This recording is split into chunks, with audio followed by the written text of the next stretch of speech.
할렐루야. 우리 하나님의 은혜와 평강이 새벽을 깨워 예배하시는 성도님들의 심령과 가정에 충만하기를 소망합니다. 월요일과 화요일에 우리 구역이 살아야 우리 교회가 산다라는 주제로 주구역장 수련회를 은혜 가운데 잘 마쳤습니다. 우리 참여해 주신 지구역장님들과 이를 위해 기도해 주신 우리 성도님들께 감사드립니다. 계속해서 우리 구역의 회복을 위해서 함께 마음 모아 기도해 주시기 바랍니다. 오늘부터 이제 성의 수요일입니다. 오늘부터 주일을 제외하고 40일간 우리 사순절기로 지킵니다. 우리를 구원하기 위해서 받으시는 예수님의 그 고난을 기억하며 주의 말씀과 삶을 묵상하며 우리 경건하게 지내는 기간입니다. 이 기간에 주의 은혜를 더욱더 충만히 누리고 4월 9일 부활주일을 감사함으로 예배할 수 있는 주의 성도 되기를 축복합니다. 오늘 본문의 말씀을 보면 예수님께서 당시의 서기관들과 바리새인들을 향해 책망하시는 말씀임을 우리가 알 수 있습니다. 저들이 처음부터 책망받는 신앙의 모습이었느냐? 그렇지는 않을 것입니다. 그런데 시간이 지나면서 저들의 그 신앙이 변질되었다라는 것이죠.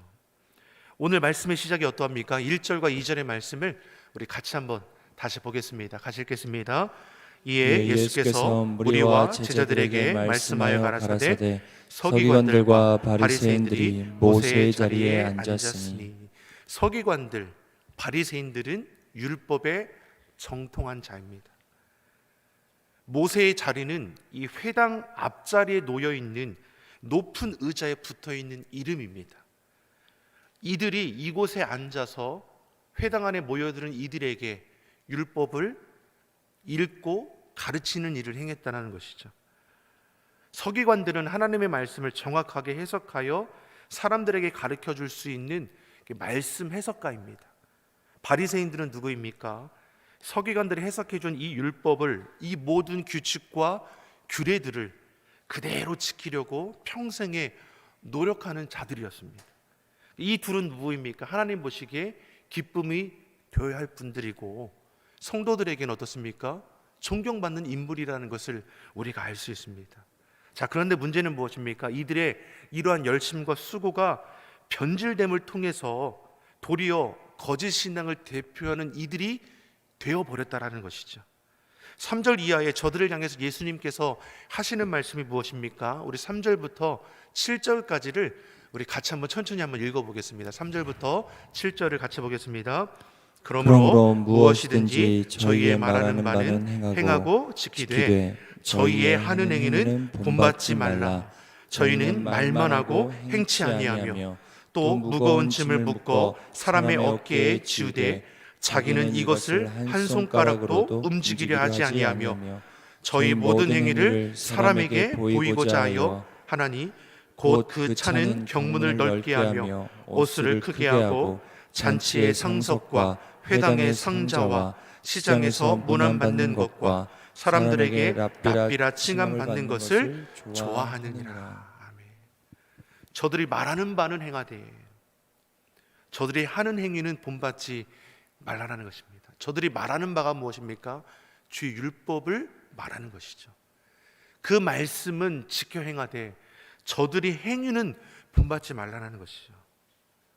저들이 가르친 것과는 다르게 그 행위가 거짓되다는 것을 우리가 알 수 있는 것입니다.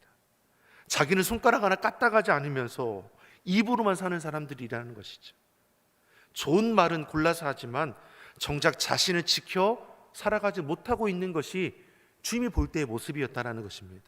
하나님은 우리 중심을 살피십니다. 겉으로 드러나는 모습보다 더 중요한 것이 무엇입니까? 우리의 내면입니다. 가인과 아벨이 똑같이 예배 드리는 것 같지만 하나님께서는 아벨의 예배는 받으셨지만 가인의 예배는 받지 않으셨습니다.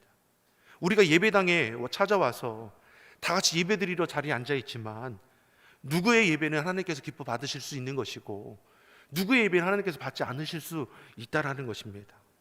우리의 중심에서 신령과 진정으로 드리는 우리의 예배가 되어야 하는 것이죠.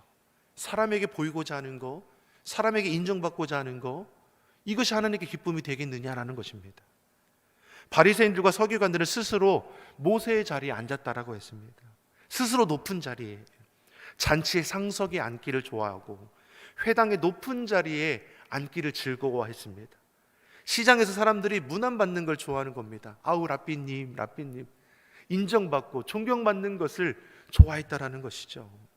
헌금할 때도, 이웃을 도울 때도 사람들 앞에 자기를 드러내는 것을 즐거워했습니다. 저들을 향해 예수님께서는 무엇이나 말씀합니까? 8절의 말씀 우리 같이 한번 보겠습니다. 8절 말씀 같이 보겠습니다.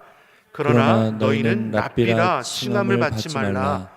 너희 선생은 하나이요 너희는 다 형제니라. 10절도 한번 보겠습니다. 10절 말씀 10절도 한번 같이 읽어보겠습니다. 또한 지도자라 칭함을 받지 말라. 너희 지도자는 하나이니 곧 그리스도니라. 아멘.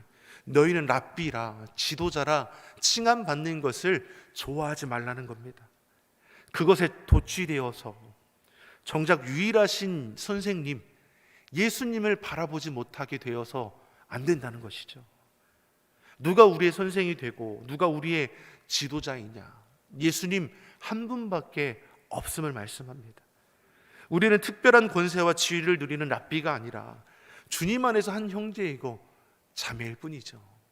서기관들, 바리새인들 맡게 되는 직책이 다를 것이지 이것이 자신들의 지위를 높여주는 것이 아니라는 것입니다.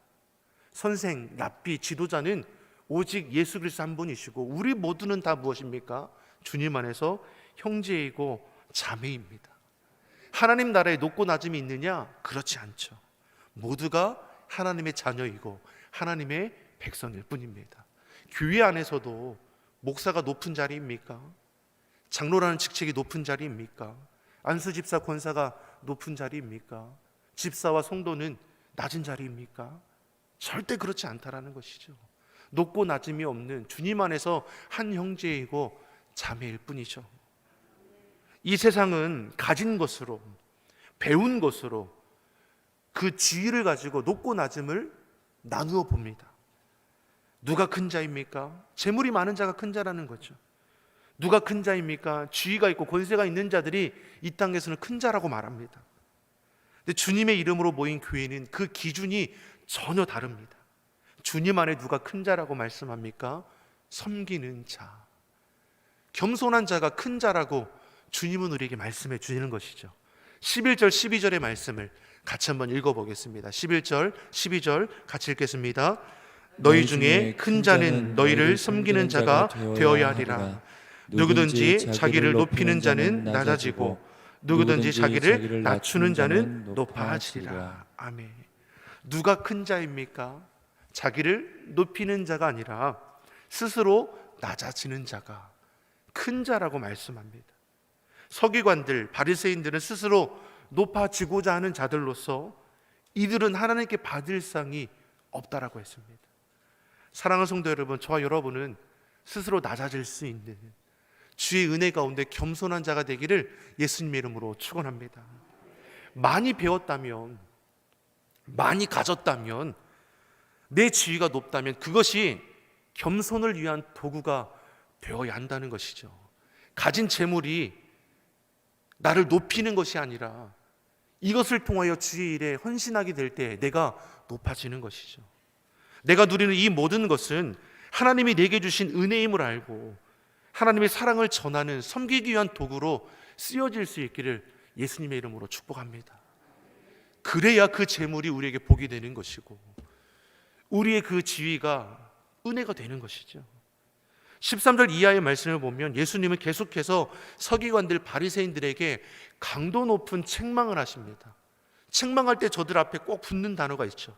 화 있을진저. 화 있을진저. 13절의 말씀을 한번 보겠습니다. 13절의 말씀 같이 보겠습니다. 화 있을진저 외식하는 서기관들과 바리새인들이여, 너희는 천국문을 사람들 앞에서 닫고 너희도 들어가지 않고 들어가려 하는 자도 들어가지 못하게 하는도다. 아멘. 외식하는 자들, 서기관들 바리새인들을 향하여 화 있을진저. 이 의미가 무엇입니까? 이 저주받을 자들이라는 겁니다. 저주받을 자들이라는 것이죠. 예수님께서는 산상수훈의 말씀을 시작할 때 제일 먼저 주신 말씀이 무엇입니까? 팔복의 말씀입니다. 이러한 자들이 하나님 앞에 큰 복과 은혜를 누릴 거라고 말씀하셨죠. 근데 서기관들 바리새인들을 향해서 뭐라고 합니까? 외식하는 자들, 주의 일을 방해하는 저들을 향해서 화 있을진저 저주의 말씀을 행하시는 것을 우리가 볼 수 있습니다.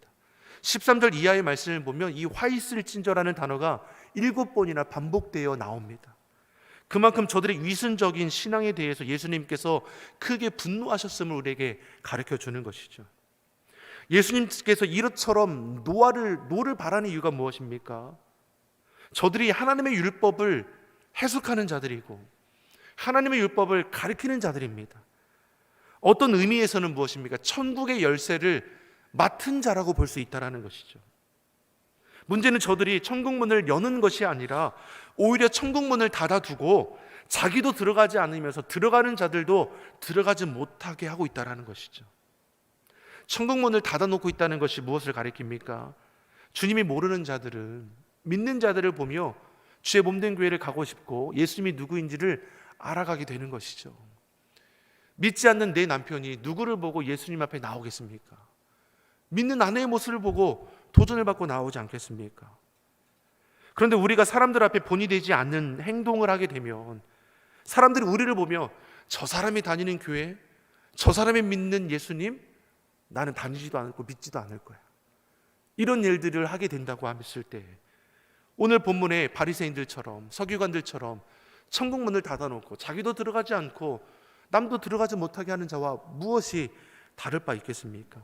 세례도 받고 교회 직분도 갖고 있으면서 정작 세상에 빛된 생활을 하지 못하게 될 때에 천국문을 가지고 있으면서도 열지도 못하고 들어가지 못하고 들어가는 자들도 막아서는 그런 엉뚱한 신앙인이 될 수 있다는 것이죠. 사랑하는 성도 여러분, 저와 여러분이 주님 보시기에 참된 그리스도인 되기를 예수님의 이름으로 축원합니다. 여러분, 우리는 교회에서나 교회 밖에서나 구분됨이 없어야 합니다. 은혜 가운데 살아가는 삶이 되어야 하는 것이죠. 삶의 자리에서도 섬기는 자가 되어야 하는 것이고 주의 사랑과 긍휼을 나누어 줄 수 있는 자가 되어야 하는 것입니다.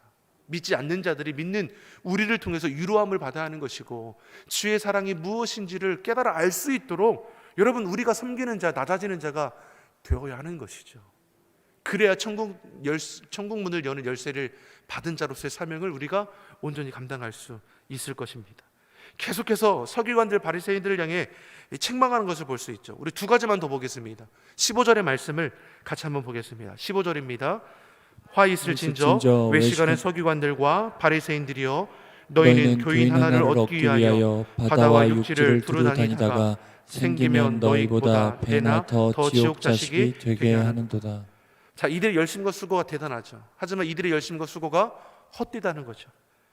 바르게 가르쳐서 하나님을 기쁘시게는 일꾼으로 세워야 할 것인데 오히려 잘못된 가르침으로 인하여 자신보다 더 악한 자들로 만들어 버렸다는 것입니다. 이 시대 이단들이 그러하지 않습니까? 가정과 인격이 파괴될 정도로 그들이 몸과 마음을 다 바쳐 헌신합니다. 그러면서 저들의 열심과 헌신이 거짓된 것임을 깨닫지 못하죠. 헛된 열심에 빠진 저들을 향해서 예수님께서 마태복음 7장에서 하신 말씀이 무엇입니까? 나더러 주여 주여 하는 자마다 천국에 다 들어갈 것이 아니요 다만 하늘에 계신 내 아버지의 뜻대로 하는 자라야 들어가리라. 그날에 많은 자들이 나더러 이르되 주여 주여 우리가 주의 이름으로 선지자 노릇하며 주의 이름으로 귀신을 쫓아내며 주의 이름으로 많은 권능을 행하지 아니하였나이까 하리니 그때 내가 그들에게 밝히 말하되 내가 너희를 도무지 알지 못하니 불법을 행하는 자들아 내게서 떠나가라 하리라. 사랑하는 성도 여러분, 악한 자들이 속이죠. 헛된 길을 참된 길인 것처럼 미혹하여 흔들어 놓습니다. 잘못된 신앙이 무엇입니까? 열심히 부족한 것이 아니라 잘못된 것에 빠져서 헛된 길로 걸어가는 것이죠. 우리는 그런 영혼들을 위해 기도할 수 있기를 간절히 소망합니다. 당시의 서기관들 바리새인들이 그와 같은 행위를 했다라는 것이죠. 또한 서기관들과 바리새인들이 책망받는 이유가 무엇입니까? 16절의 말씀도 우리 같이 한번 읽어보겠습니다. 16절입니다.